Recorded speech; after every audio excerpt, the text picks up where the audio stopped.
তাইওয়ানে ৭৭ জনের মৃত্যুর পর টাইফুন নাগাসা চীনে আঘাত হেনেছে।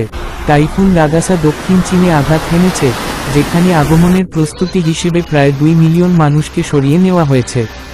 কর্তৃপক্ষ জানিয়েছে যে মঙ্গলবার তাইওয়ানে একটি হ্রদ ফেটে যাওয়ার ফলে কমপক্ষে ১৭ জন নিহত এবং আরও অনেকে নিখোঁজ হয়েছে, যার ফলে দ্বীপের পূর্বে ভয়াবহ বন্যা দেখা দিয়েছে।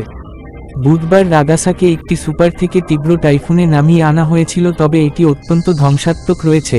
চীনের দক্ষিণ পূর্ব গুয়াংডং প্রদেশের তাইশান কাউন্টিতে ২৪১ কিলোমিটার ঘন্টা ১৫০ মাইল বেগে বাতাস বইছে।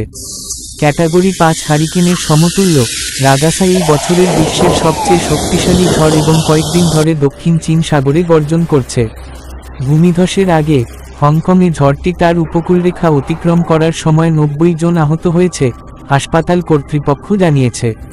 চীনের রাষ্ট্রীয় গণমাধ্যমের খবরে বলা হয়েছে, বুধবার স্থানীয় সময় বিকেল ৫টার দিকে সকাল ৯টা গ্রিনউইচ মধ্য সময় গুয়াংডংয়ের ইয়ানজিয়াং শহরের হাইলিং দ্বীপের উপকূলে ঘূর্ণিঝড়টি আঘাত হানে। ঘণ্টায় ১৪৪ কিলোমিটার বেগে এবং তীব্র ঝোড়ো হাওয়ার সাথে এটি মূল ভূখণ্ড অতিক্রম করে। ঝড়টি পশ্চিম দিকে অগ্রসর হওয়ার সাথে সাথে বাতাসের গতি ধীরে ধীরে দুর্বল হয়ে পড়বে বলে আশা করা হচ্ছে, তবে আরও কয়েক দিন ধরে এই অঞ্চলে বৃষ্টিপাত প্রবল এবং ধীর গতিতে চলবে। দক্ষিণ চীনের ঝুহাই, শেনজেন এবং গুয়াংজু, যা গুয়াংডংয়ে অবস্থিত, স্থানীয় সময় দুপুরের পর থেকে সমুদ্রের পানির অনুপ্রবেশের জন্য প্রস্তুত ছিল। ঝুহাইতে পুলিশ সাইরেন এবং মেগাফোনের মাধ্যমে রাস্তায় টহল দেয়, মানুষকে ঘরে থাকতে বলে। গুয়াংডং প্রদেশের পাহাড়ি অঞ্চলে ভূমিধসের জন্য লাল সতর্ক জারি করা হয়েছে। চীনের মূল ভূখণ্ড থেকে দূরে তাইওয়ানের কর্তৃপক্ষ এখনও নাগাসার কারণে সৃষ্ট ধ্বংসযজ্ঞ মোকাবেলা করছে, যাকে কর্মকর্তারা প্রত্যাশার চেয়েও অনেক খারাপ বলে বর্ণনা করেছেন। জুলাই মাসে হুয়ালিয়েন কাউন্টিতে ভূমিধসের ফলে তৈরি হ্রদের তীর ভেঙে কমপক্ষে ১৭ জন মারা যাওয়ার পর গুয়াংফু শহরে তীব্র বন্যার সৃষ্টি হয়েছে, যার ফলে কমপক্ষে ১৭ জন মারা যাওয়ার পর প্রধানমন্ত্রী জো জংতাই কিভাবে সরিয়ে নেওয়া হয়েছিল তা তদন্তের দাবি জানিয়েছেন। দমকল বিভাগ জানিয়েছে, আরও অনেকে নিখোঁজ রয়েছেন। আমাদের তদন্ত করতে হবে যে কেন আমরা যে এলাকাগুলির জন্য অনুরোধ করেছিলাম সেখানে সরিয়ে নেওয়ার নির্দেশ দেওয়া হয়নি, যার ফলে এমন মর্মান্তিক ঘটনা ঘটেছে যা এই ধরনের দুর্ঘটনার কারণ হয়েছে।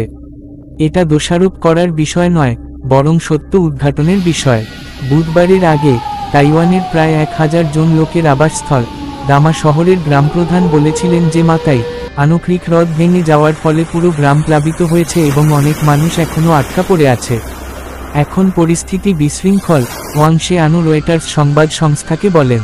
সর্বত্র কাদা এবং পাথর রয়েছে। কিছু বন্যা কমে গেছে কিন্তু কিছু এখনও রয়ে গেছে।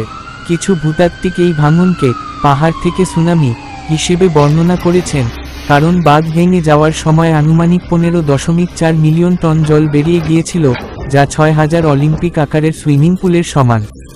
বন্যা বেশ কয়েকটি গুরুত্বপূর্ণ সেতু, যানবাহন ডুবে গেছে এবং ঘরবাড়ির নিচতলা পানির নিচে চলে গেছে। অনেক বাসিন্দা উপরের তলায় আটকা পড়েছেন উদ্ধারের অপেক্ষায়। যদিও শহরে বন্যার পানি কমে গেছে, তবুও ঘন কাদা এবং ধ্বংসাবশেষ রয়ে গেছে এবং অনুসন্ধান দলগুলি নিখোঁজদের খুঁজে বের করার আশায় ঘরে ঘরে ঘুরে বেড়াচ্ছে। আমি এখনও হতবাক। আমি কল্পনাও করতে পারছি না যে এটি কিভাবে ঘটতে পারে। এটি হুয়ালিয়েনের সবচেয়ে ব্যস্ততম এলাকাগুলির মধ্যে একটি এবং রাস্তাগুলি দোকানপাটে ভরা। আমরা সবসময় এই জায়গাগুলিতে যাই কিন্তু গতকাল সবকিছু ধ্বংস হয়ে গেছে। ৪২ বছর বয়সী আওয়া, যিনি তার স্বামীর সাথে গুয়াংফু টাউনশিপে একটি বইয়ের দোকান চালান, বিবিসিকে বলেন। এই দম্পতি একটি উচ্ছেদ কেন্দ্রে রাত কাটিয়েছেন। হুয়ালিয়েনে অনেক আদিবাসী উপজাতি বাস করে এবং এই দম্পতি আমিস সম্প্রদায়ের। সরকার হুয়ালিয়েনে একটি সম্মুখ বিপর্যয় মোকাবিলা কেন্দ্র স্থাপন করেছে এবং জাতীয় প্রতিরক্ষা মন্ত্রণালয় উদ্ধার কাজে সহায়তা করার জন্য সেনা মোতায়েন করেছে। টাইফুন নাগাসা হংকং এবং ফিলিপাইনেও ব্যাঘাত সৃষ্টি করেছে। যদিও টাইফুনটি হংকংয়ে আঘাত হানেনি, হাসপাতাল কর্তৃপক্ষ জানিয়েছে যে এটি উপকূলরেখা অতিক্রম করার পর ৯০ জন আহত হয়েছে, যার ফলে শক্তিশালী বাতাস এবং ভারী বৃষ্টিপাত হয়েছে।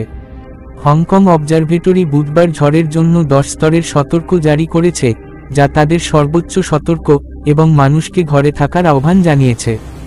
বিমান চলাচল বন্ধ করে দেওয়া হয়েছে, স্কুল এবং কিছু ব্যবসা প্রতিষ্ঠান বন্ধ করে দেওয়া হয়েছে।